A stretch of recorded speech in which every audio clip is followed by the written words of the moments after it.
on live, like away from the desk on YouTube. I've done it on Instagram. I've done it on Facebook, never on YouTube. So it took me a little bit to figure it all out.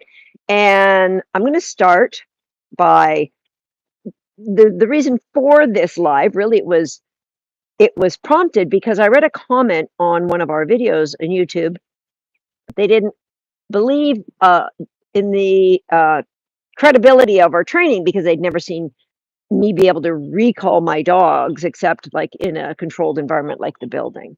So I'm out walking and I thought I would live, not show you like video that I can edit. I'm just going to show you live video of my dogs. I'm going to start super easy. I'm going to turn the camera around. You can see that's Momentum eating grass. So I'll call her first. Man, come here, Moo. So I call one dog. It doesn't mean that everybody needs to come in, and she'll wait until she sees what I want her to do, and I'll just tell her, go play. So now the dogs are off and running, except Swagger. He's still eating grass. So if you have any question, I'm assuming I'll be able to see your comments. I don't know. Again, first time. So put a like hey Susan, or let me know where you're from in the comments so I can see if I can even see the comments. And then if you have a question, I'd be happy to answer it. Maybe we'll happen upon a bunny or something, but the challenge is my dogs, it's very hilly. So my dogs I can't even see them. And so if they flush out a rabbit or a deer, I know they're going to ignore them. So I can't show you me recalling them off of them because they've been trained that they're not important to them. So do you see how they come back and check for me?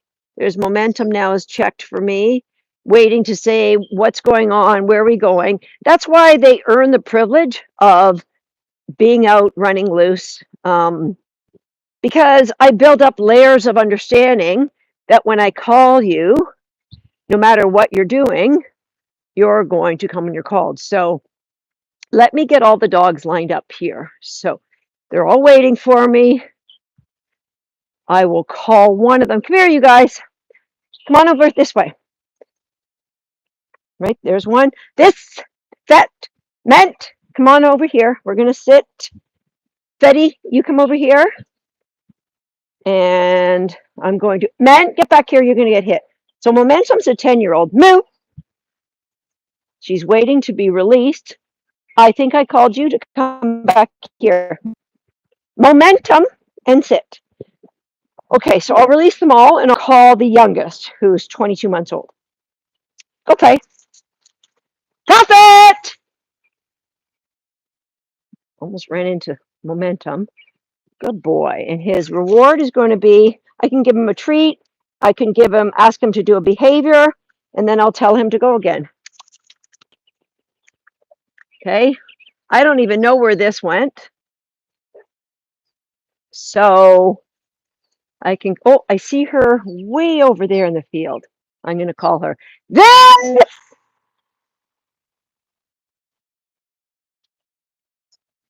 You can see her coming through the grass. There she comes. Super good girl. Super good girl. Right now she can go. All right, let's go. Don't run over the old guy. Just walk for a minute. Thank you. So if I want them walking with me, I just say with me and they'll stay with me. I also have a cue. Pat, you can come with me as well. I also have a cue that it is, you can walk ahead of me. Sniffies. Dissy sniffies. This sniffies. That they can go where they want on sniffies. But I have a cue that she's hoping I'll say, which is you can run, which is like this. Go play. Then they can go off and rip. 3 different cues while walking with me in the field. But they should be checking in. Do you see they both have stopped and checked back in with where I am? And that's typically how we walk. I can ask there's the 3, 1, 2, 3. Lie down. So you can't see Thissy up there. She's peeking over there. Momentum didn't lie down. Sometimes I ask them to sit, and sometimes in the heat of the moment, they mistake one for the other, especially when you're 10 and a half and you don't get trained as regular as the youngsters. Matt, lie down. Thank you. Go play. And kind of the things we do. Mr. is 14 and a half. He doesn't really have great hearing anymore, and he's only got one eye. So I don't ask him to lie down. I don't ask him to recall.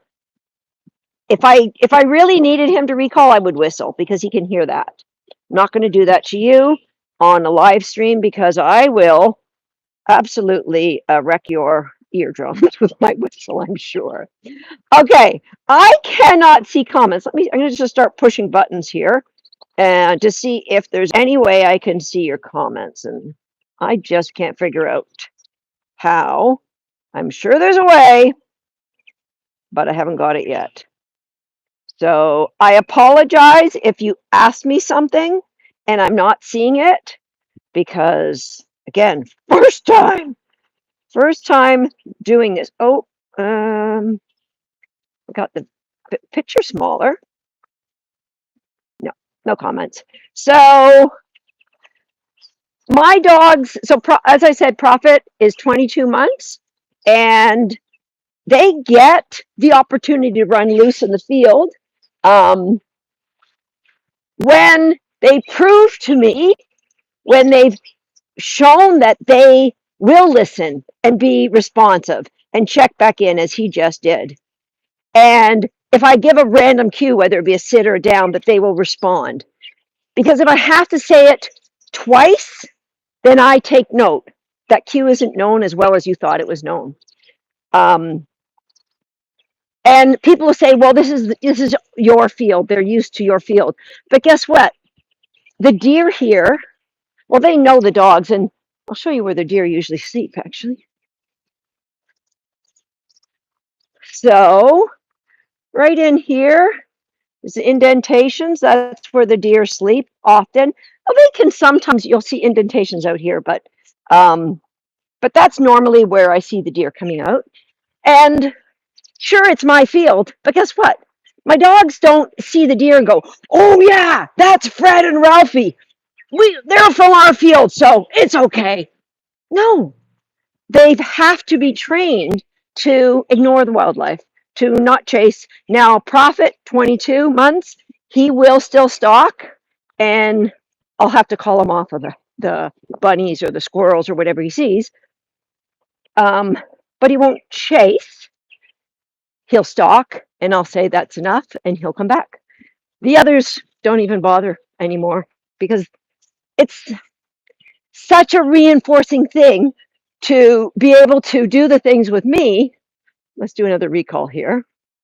Oh, they're all waiting. I know it's not as impressive when they're staring at me, but that's what my dogs do because they've been so reinforced.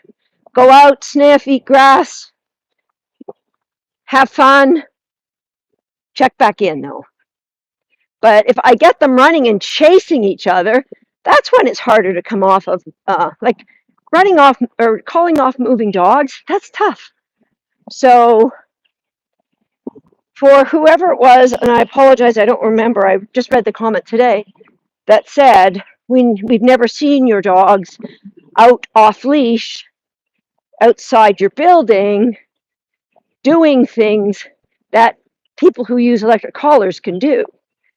And I'm pretty confident there isn't an environment that I would put my dogs in, provided I feel it's safe. For example, people have said, why don't you walk your dogs off leash in a busy street with cars and traffic all over? Why would I do that? I am 99.9% sure my dogs would walk by my side just like I showed you on this video. But I love my dogs too much to put them in even a point 0.01% chance they could be in danger just because someone wants to measure a pickle. Not going to do it. But if there's a skill, 100% confident. Either they know it and I can show it, or if it was important to me, if it was like, hey, you're right, I don't think I've got that skill, I would train it.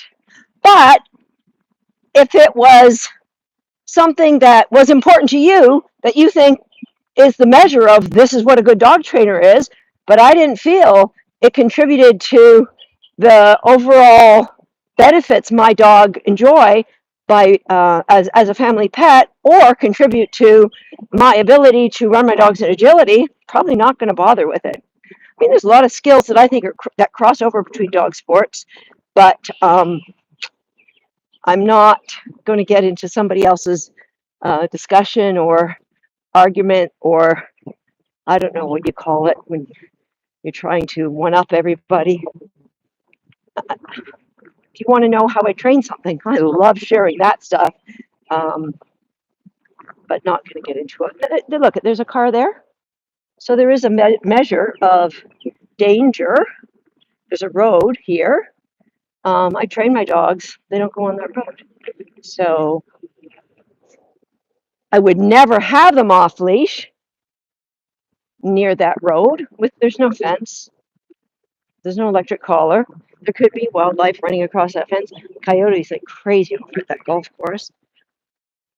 But I'm very confident in the layered approach to what we do.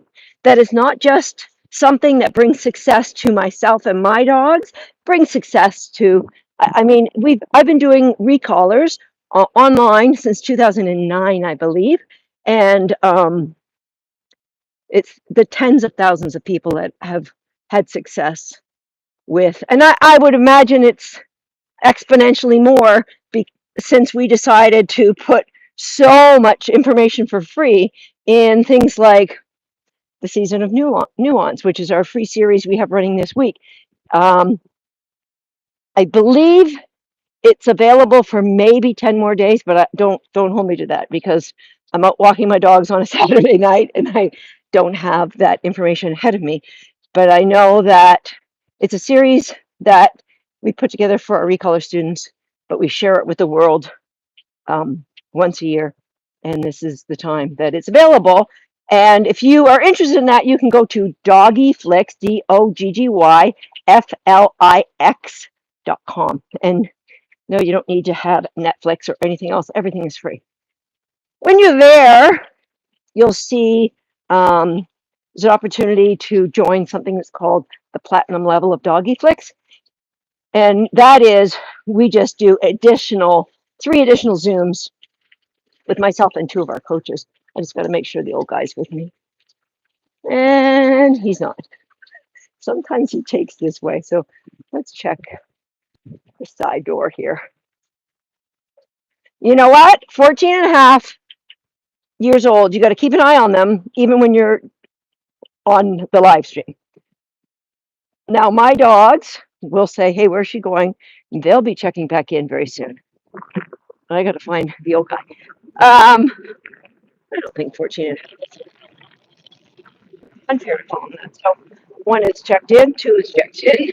Where's she going? I would imagine Swagger's gone to the house. We walked early this morning, and I had the rest of them out this afternoon for a walk. And the evening walk, Swagger says, like, I'm over it. 1's enough. 1 lap's enough. I apologize to any of you who are on who did leave a question for me, and maybe I'll do a deep dive to learn how, when you're doing a live stream on your phone, how you can get to the comments, because I'm afraid to swipe in any direction for fear I'm going to lose the feed. But okay, so there he is. He's looking for me. Well, I will whistle. So that's a 14 and a half year old recall. That's my boy. He's like, does that mean we're going to the building? His favorite place on earth. Are we going here, Mom? Come on, bud. We're going to take another lap. Okay. Thanks for checking in. Check out Doggy Flicks. A lot of them, like some of our best dog training, we're giving away for free. There's videos, downloadable PDFs. It's amazing stuff. We'll see you.